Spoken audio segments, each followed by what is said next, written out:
Every time I go online and scroll through content for Mario Kart World, there are always at least one or two people complaining about how the game has gone to ruin with all its new mechanics. Charge jumps, rail riding, wall riding, crazy shortcuts, all of it.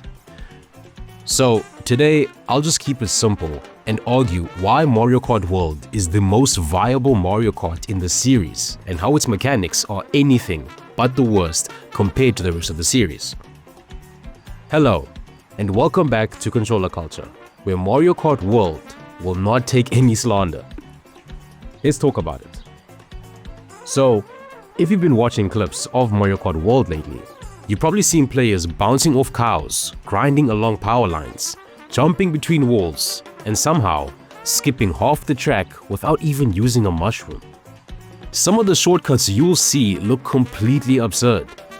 I totally understand why casual players look at the stuff and think, yeah, I'm never doing that. But then I started thinking about the history of Mario Kart. And that's when I realized we've kind of forgotten just how insane and game-breaking this series has always been. Because Mario Kart has never been a game where the best players simply drive cleaner than everyone else. No. The best players have been breaking these games for over 30 years. Yes, even in the very beginning of Mario Kart, Super Mario Kart could be seen as the simplest Mario Kart in the series. I can confidently tell you, it wasn't. Competitive players discovered what became known as NBT or new boost techniques. Although, funnily enough, in Japan, they were simply called mini turbos long before the Western community gave them a fancy name. These boosts weren't just little speed increases. Players learned how to maintain speed through almost anything. Mud, water, sand. Even boost across off-road sections by performing incredibly specific steering inputs and counter steers. This wasn't something you'd accidentally discover playing with your friends. These were techniques people spent years mastering. And suddenly, that simple SNES racer had an absolutely massive skill ceiling due to only one technique. Then came Mario Kart 64 and the now coined term Ultra Shortcuts. This game had the first of its kind in the series, and they were basically game-breaking checkpoint exploits.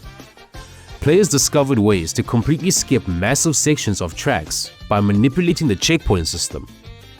Entire categories had to ban them because of how much they changed Mario Kart 64. And while most required mushrooms, actually pulling them off consistently wasn't exactly easy either. Mario Kart was already becoming a speedrunner's playground. And even here, we can already see the privileges of Mario Kart World, as it gives you, the average player, more ways to fill in that gap the most competitive players have over you. But before I get deep into that, let's just move on to the next Mario Kart, which is Super Circuit. And somehow, people found another way to completely break boosting. This time, zigzag mini turbos. Players realized something that Nintendo probably never expected.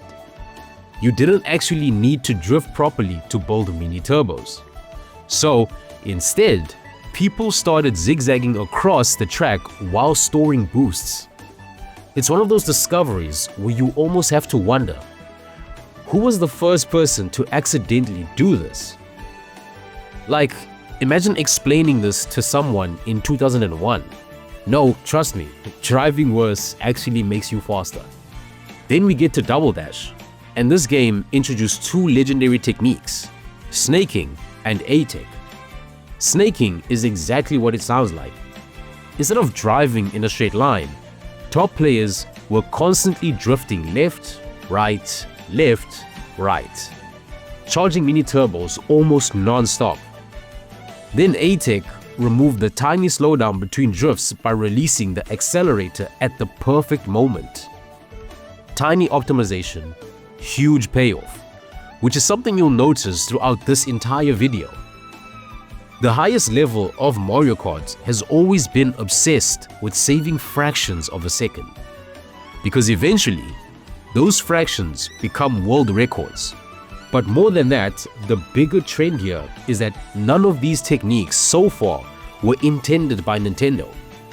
They were mostly extreme optimizations or glitches. Now, with that in mind, if there's one game people still talk about whenever high skill comes up, it's Mario Kart DS. This game was absolutely ridiculous.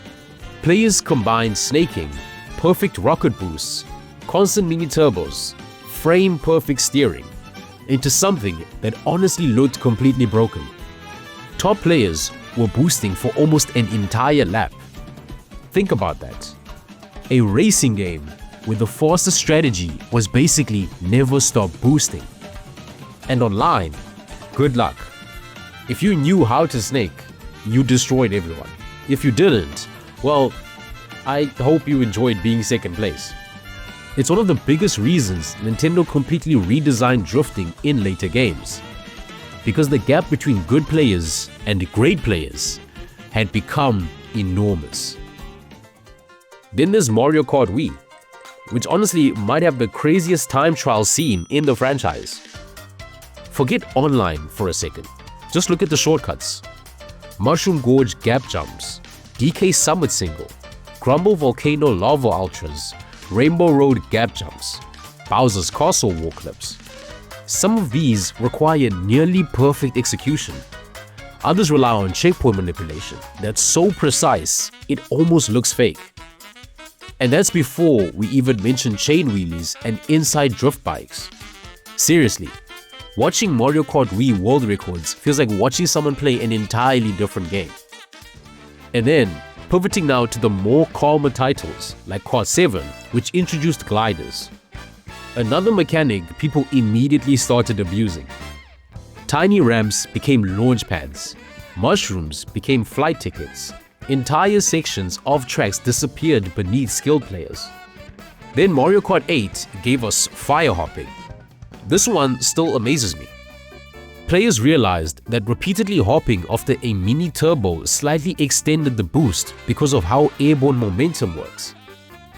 Every hop barely saved any time, but across 3 laps, those tiny gains added up to entire seconds. Then Nintendo removed it in Deluxe, which didn't even matter because of how innovative people are at a high level. Soft drifting became the defining mechanic. Holding your stick at this incredibly precise angle lets you build mini turbos faster while maintaining more speed. To casual players, you never notice it. To world record holders on the other hand, it's basically everything. And honestly, I kind of love that. Because sometimes the most impressive skills aren't flashy, they're invisible. Which finally brings us to Mario Kart World. Charge jumps, wall riding, rail riding, gap cuts, cow bounce, Tarzan strategies, shroomless shortcuts. These mechanics look intimidating because they're new. But realistically, this is the first time we've had a game where the difficult mechanics were actual intended mechanics.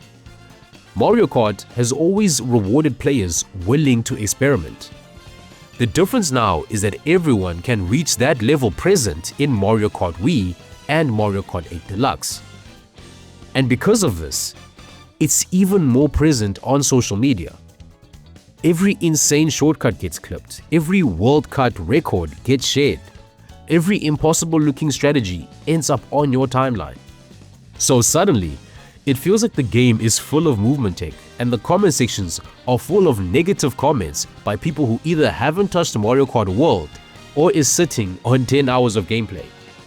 When really, this is the first Mario Kart game that allowed the casual player with a slight bit of imagination, passion, and love for the game to do something truly amazing. But on the flip side, don't get me wrong, I absolutely understand the concern. Nintendo has to balance competitive depth with accessibility. Mario Kart's biggest strength is that anyone can pick up a controller and have fun. That should never disappear. But I also don't think we should act like high skill mechanics are some brand new problem. They're part of Mario Kart's identity. Always have been. From NBT in Super Mario Kart, to DS snaking, to Wii's unbelievable shortcuts, to soft drifting in Deluxe, and now Mario Kart World's entire bag of new movement systems. Every generation has had players finding ways to push these games far beyond what most of us ever thought was possible. And honestly, I think that's kind of beautiful. Because while the rest of us are trying not to drive into a banana peel, someone out there is bouncing off a cow, grinding across a power line, wall riding around a castle, and somehow finishing 20 seconds faster than anyone else. And somehow, that's still Mario Kart. Anyways, if you guys enjoyed this video, be sure to leave a like. It really helps the channel out. And if you want more gaming news, discussions, reviews, and deep dives like this, consider subscribing and following us on our social media. You'll find all the links down in the description. Thank you so much for watching, guys. And as always, I'll see you all in the next one.